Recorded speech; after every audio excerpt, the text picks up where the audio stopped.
कहानी की शुरुआत होती है जमीन की सतह से हजारों मील नीचे बसी एक ऐसी दुनिया से जहां मौत हर कदम पर पीछा करती है। आसमान हो या पानी, यहाँ के खूंखार जीव किसी को नहीं बख्शते। इसी खतरनाक साम्राज्य का रखवाला है हमारा किंग कॉन्ग। एक दिन कॉन्ग एक छोटे बंदर के साथ एक झील के पास पहुंचता है। उसे लग रहा था कि सब कुछ शांत है, लेकिन असल में वह एक गहरी साजिश का हिस्सा बनने वाला था। उस छोटे बंदर को अंदाजा हो गया था कि पानी के अंदर कोई काल छुपा है, इसलिए उसने जानबूझकर कॉन्ग को झील में उतरने के लिए उकसाया। लेकिन कॉन्ग को धोखा देना इतना आसान नहीं। उसने हवा की लहरों को सूंघा और समझ गया कि आज पानी के अंदर से कोई बड़ा शिकार उसका इंतजार कर रहा है। कॉन्ग बिना डरे झील में उतर गया। छोटा बंदर डर के मारे किनारे पर पानी पीने का नाटक करने लगा ताकि उसकी चोरी पकड़ी न जाए। तभी अचानक पानी में हलचल हुई और एक विशाल ड्रैगन जैसा जीव अपना खौफनाक जबड़ा खोले कॉन्ग पर टूट पड़ा। छोटा बंदर खुश था कि उसका प्लान कामयाब हो गया और वह अपनी जान बचाकर वहां से भाग निकला। कॉन्ग ने जमीन पर तो कई जंगें जीती थीं, पर पानी के अंदर इस तरह के शिकारी से उसका मुकाबला पहली बार था। वह ड्रैगन कॉन्ग को खींचकर गहराई में ले गया, पर कॉन्ग का गुस्सा और उसकी ताकत के आगे वो शिकारी टिक नहीं पाया। कुछ ही पलों बाद कॉन्ग ने उस ड्रैगन का कटा हुआ सिर छोटे बंदर के सामने ला फेंका। बंदर थर थर कांपने लगा कि अब उसकी बारी है, लेकिन कॉन्ग ने उसे मारा नहीं, बल्कि अपनी कुल्हाड़ी उठाकर आगे बढ़ने का इशारा किया। सच तो यह है कि कॉन्ग बरसों से इस वीरानी में अपने जैसे किसी साथी को तलाश रहा था। वह अकेला था, भूखा था और यहाँ के जंगली भेड़िए उसे चैन से जीने नहीं देते थे। एक बार जब सैकड़ों भेड़ियों ने उसे घेर लिया और आगे गहरी खाई आ गई, तब कॉन्ग ने अपना असली खेल दिखाया। भेड़िए सोच रहे थे कि आज कॉन्ग उनका निवाला बनेगा, लेकिन कॉन्ग ने पहले से ही वहां जाल बिछा रखा था। जैसे ही भेड़ियों ने हमला किया, वे कॉन्ग के बनाए फंदों में फंस गए। नुकीले भाले और पहाड़ से गिरते भारी पत्थरों ने भेड़ियों का काम तमाम कर दिया। अपनी ताकत का लोहा मनवाने के लिए कॉन्ग ने एक भेड़िए के 2 टुकड़े कर दिए, जिसे देख बाकी झुंड दुम दबाकर भाग गया। शिकार तो मिल गया था, पर कॉन्ग एक और दर्द से गुजर रहा था, उसके दांत का सड़न। इसी दर्द और अकेलेपन की वजह से वह इंसानों की दुनिया की तरफ खींचा चला आया। वहां पहुंचते ही वह बेदम होकर गिर पड़ा। वैज्ञानिकों ने उसकी मदद तो करनी चाहिए, पर डर के मारे उसे भारी डोज देकर बेहोश कर दिया। फिर एक बड़े डेंटिस्ट को बुलाया गया, जिसने स्टील के तारों की मदद से उसका वो सड़ा हुआ दांत बाहर निकाला। जब कॉन्ग की आंख खुली तो उसके पास एक नया टाइटेनियम का दांत था, जिसने उसे और भी ज्यादा शक्तिशाली बना दिया। लेकिन तभी लैब में एक इमरजेंसी सिग्नल गूंजा। कॉन्ग की अपनी दुनिया से कोई मुसीबत का संदेश आया था। वैज्ञानिकों की एक रेस्क्यू टीम कॉन्ग के साथ उस रहस्यमयी पोर्टल में कूद गई। अपनी दुनिया में वापस लौटते ही कॉन्ग को पता चला कि उसका खाना गायब है। अपनी कुल्हाड़ी लेकर जब वह एक गुफा की गहराई में उतरा, तो वहां एक नीली रोशनी चमक रही थी। जैसे ही उसने उस अंधेरे में छलांग लगाई, उसकी कुल्हाड़ी खुद ब खुद चमकने लगी। चारों तरफ अजीबोगरीब पत्थर जगमगा रहे थे। तभी दूर से खतरनाक आवाज गूंज उठी। वह उसका पीछा करने लगा। पीछा करते हुए कॉन्ग एक विशाल झरने को पार करता है, जहां उसके सामने एक ऐसी दुनिया खुलती है जो आज तक नजरों से ओझल थी। वहां की हवा में एक अजीब सी गंध थी, जो उसे किसी अनजाने खतरे की ओर खींच रही थी। तभी अंधेरे से एक विशाल परछाई उभरी। कॉन्ग ने बिना देर किए अपनी कुल्हाड़ी कस ली, लेकिन जैसे जैसे वो साया करीब आया, मंजर ही बदल गया। जिसे कॉन्ग काल समझ रहा था, वो दरअसल एक नन्हा सुनहरे बालों वाला बंदर था। हजारों सालों के अकेलेपन के बाद अपने जैसा कोई जीव देखकर कॉन्ग भावुक हो गया। उसने अपना हथियार नीचे रखा और दोस्ती का हाथ बढ़ाया। उसे लगा कि वो छोटा बंदर भी उसे देखकर खुश होगा, लेकिन उस छोटे शैतान ने अचानक कॉन्ग के हाथ पर जोर से काट लिया और भागने लगा। कॉन्ग उसे खोना नहीं चाहता था, इसलिए वह उसके पीछे लपका, पर तभी उसकी नजर एक ऐसी चीज पर पड़ी जिसे देख उसके पैरों तले जमीन खिसक गई। उसने आज तक अपने कद का कोई गंजा गोरिल्ला नहीं देखा था। इससे पहले कि कॉन्ग कुछ समझ पाता, 2 और खूंखार गोरिल्लों ने पीछे से हमला कर उसे जमीन पर पटक दिया। उन हमलावरों की आंखों में साफ दिख रहा था कि वे यहाँ के गुंडे हैं। अब कॉन्ग का सब्र टूट चुका था। उसने एक भारी पत्थर उठाया और सीधे उनके लीडर पर दे मारा।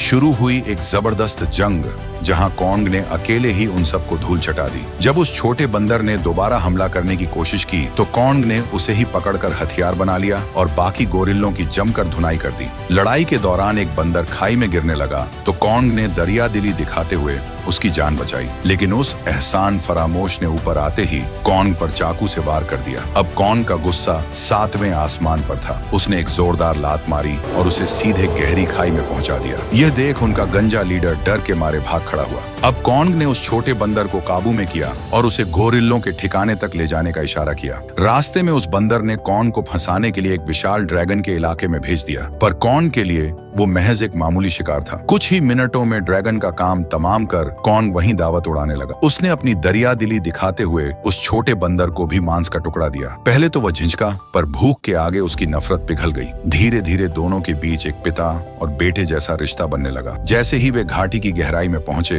कॉन्ग का दिल टूट गया। उसने देखा कि उसके जैसे सैकड़ों जीव वहां नरक जैसी जिंदगी जी रहे थे। वे सब गुलाम थे और उनसे दिन रात मजदूरी कराई जा रही थी। तभी एक कमजोर बूढ़े बंदर से पत्थर गिर गया, जिसे देख एक क्रूर पहरेदार उसे बेरहमी से पीटने लगा। कॉन्ग से यह जुल्म देखा नहीं गया। उसने अपनी कुल्हाड़ी जमीन पर पटक कर दहाड़ मारी और उस बूढ़े बंदर को सहारा देकर खड़ा किया। पहरेदार गुस्से में कॉन्ग की ओर बढ़ा और उसे अपनी हद में रहने की चेतावनी देने लगा, लेकिन उसे नहीं पता था कि उसने मौत को दावत दे दी है।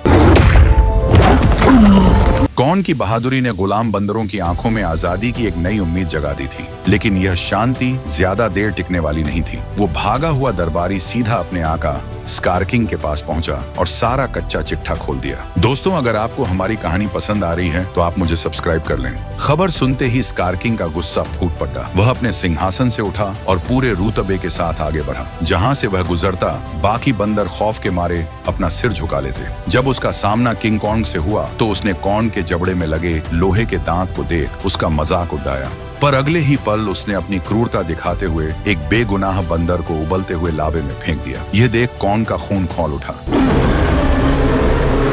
स्कारकिंग ने अपना घातक हथियार निकाला और दोनों के बीच एक विनाशकारी युद्ध छिड़ गया। स्कारकिंग का हथियार काफी लंबा था, जिसका फायदा उठाकर वह कॉन्ग पर लगातार वार कर रहा था। कॉन्ग संभल पाता उससे पहले ही स्कारकिंग ने अपने हथियार में जड़ ही एक रहस्यमयी पत्थर की ताकत से उसे पीछे हटने पर मजबूर कर दिया। कॉन्ग की कुल्हाड़ी भी उसके हाथ से छिटक गई। स्कारकिंग को लगा कि उसने जंग जीत ली है, लेकिन कॉन्ग ने अपनी पूरी ताकत बटोरी और उसे उठाकर जमीन पर दे मारा। अपनी हार करीब देख स्कारकिंग ने अपना आखिरी पत्ता फेंका। उसने अपने जादुई पत्थर को चमकाया और तभी गुफा के अंधेरे से एक ऐसी दहशत बाहर निकली जिसे देख रूह कांप जाए। यह था टाइटन शिमो, एक ऐसा प्राचीन जीव जिसने कभी पूरी दुनिया को बर्फ में तब्दील कर दिया था। स्कारकिंग ने उसे कॉन्ग को खत्म करने का आदेश दिया। शिमो यह हमला करना नहीं चाहता था, पर गुलामी की जंजीरों ने उसे मजबूर कर दिया। शिमो ने अपनी बर्फीली सांसों का ऐसा वार किया कि कॉन्ग का दाहिना हाथ जमने लगा और वह बुरी तरह घायल हो गया। जब कॉन्ग की जान पर बन आई तो उस छोटे बंदर ने वफादारी दिखाई और उसे गुप्त रास्ते से भागने का इशारा किया। सैकड़ों बंदर कॉन्ग को मारने के लिए उसके पीछे लपके,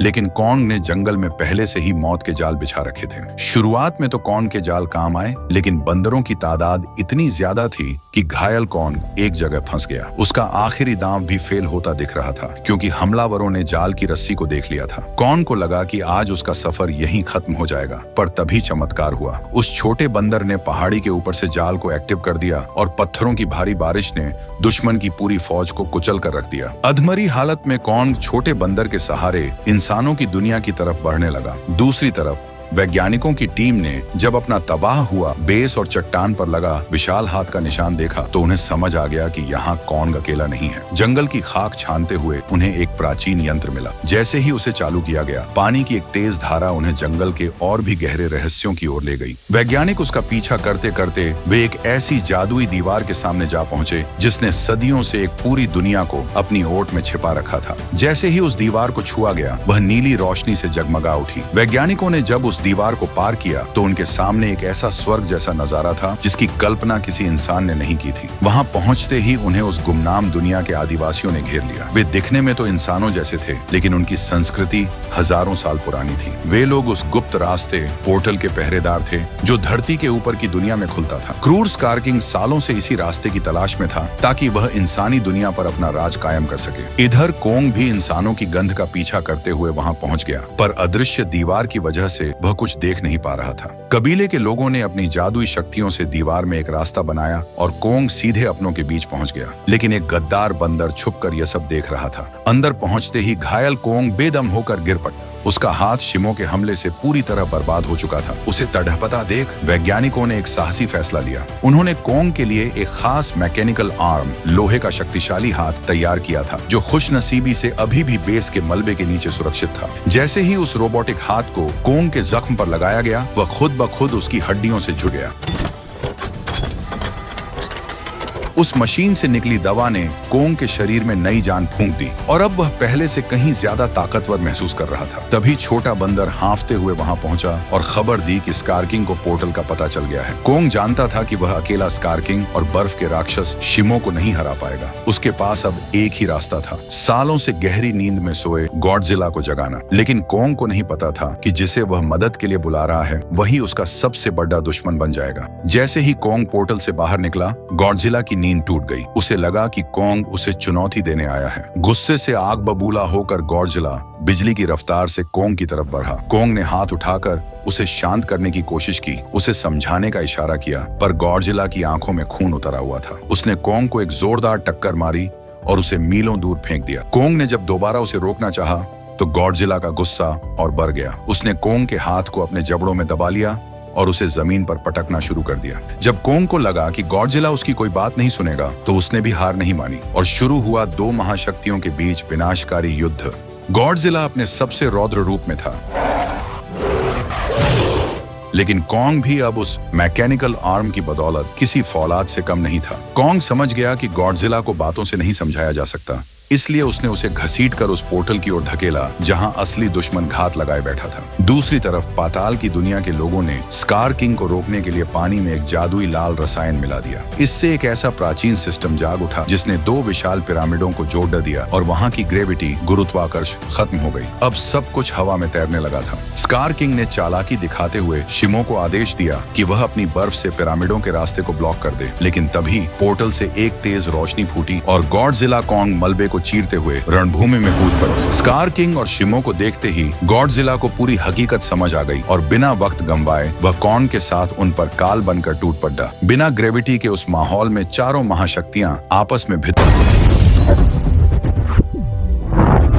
गॉडजिला हवा में तैरते हुए शिमो की ओर बढ़ा, जबकि स्कार किंग ने कोंग की ही कुल्हाड़ी छीनकर उस पर वार किया। लेकिन कोंग के शक्तिशाली हाथ ने हर हमले को नाकाम कर दिया। जब शिमो ने गॉडजिला को बर्फ में जमाना चाहा, तो गॉडजिला ने अपनी प्रचंड ऊर्जा से उसे पल भर में चकनाचूर कर दिया। मौका मिलते ही स्कार किंग पोर्टल के जरिए इंसानी दुनिया की ओर भागा और ये दोनों भी उसके पीछे लपके। ऊपर पहुंचते ही स्कार किंग ने शिमो को आसमान जमाने का हुक्म दिया। देखते ही देखते दुनिया बर्फ की चादर में लिपटने लगी। तभी कोंग ने एक ऐसा मुक्का जड़ा कि स्कार किंग का विशाल दांत जमीन पर आ गिरा। गॉडजिला ने शिमो को उलझाए रखा ताकि कोंग और स्कार किंग का आमना सामना हो सके। स्कार किंग ने पलटवार की कोशिश की, पर उसने गॉडजिला की उस बैंगनी रोशनी को नजरअंदाज कर दिया जो तबाही का संकेत थी। गॉडजिला ने एक ही झटके में स्कार किंग के हथियार को दो टुकड़ों में तोड़ दिया और वो नियंत्रण क्रिस्टल जमीन पर जा गिरा। तभी वो छोटा बंदर कोंग की कुल्हाड़ी लेकर पोर्टल से बाहर निकला और एक ही वार में उस क्रिस्टल के परखच्चे उड़ा दिए। आजाद होते ही शिमो ने